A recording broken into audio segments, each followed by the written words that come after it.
Today is the deadline for President Cyril Ramaphosa to respond to the submissions made by some National Assembly MPs to the three-member independent panel probing the Phala Phala allegations. Pressure is mounting within the president's party and his executive for him to step aside pending the outcome of the Phala Phala probe. The panel is assessing whether the president has a case to answer in terms of Section 89 of the Constitution, which deals with the grounds for the removal of a president from office. It gave him 10 days within which to respond to the submissions made.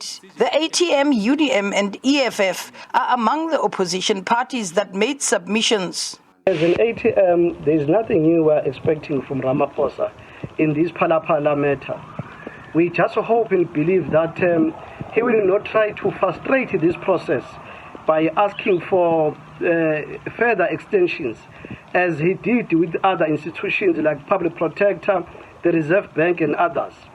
We want to see him stepping down if there is nothing new to say.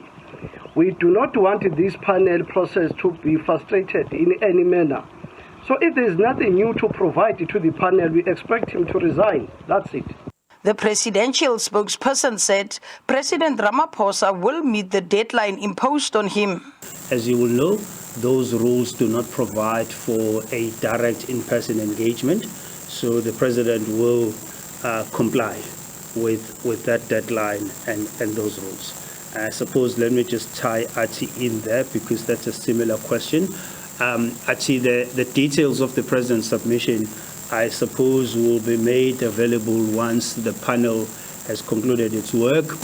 Doesn't the president intend to take any action or steps or even have an audience, perhaps, with some members of his cabinet who have been saying The president has never publicly berated any of his cabinet members. If he has any concerns about their performance, he will do so on a one-on-one basis.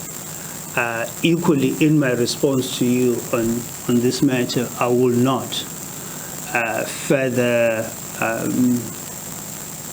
encourage that kind of behavior, except to say there is that established professional decorum. Anything outside of that is a reflection to those members of cabinet who've chosen that kind of behavior.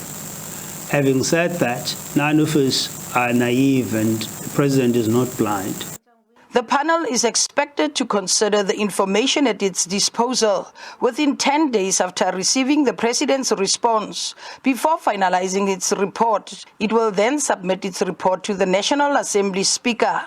Mercedes Besant, SABC News, Parliament.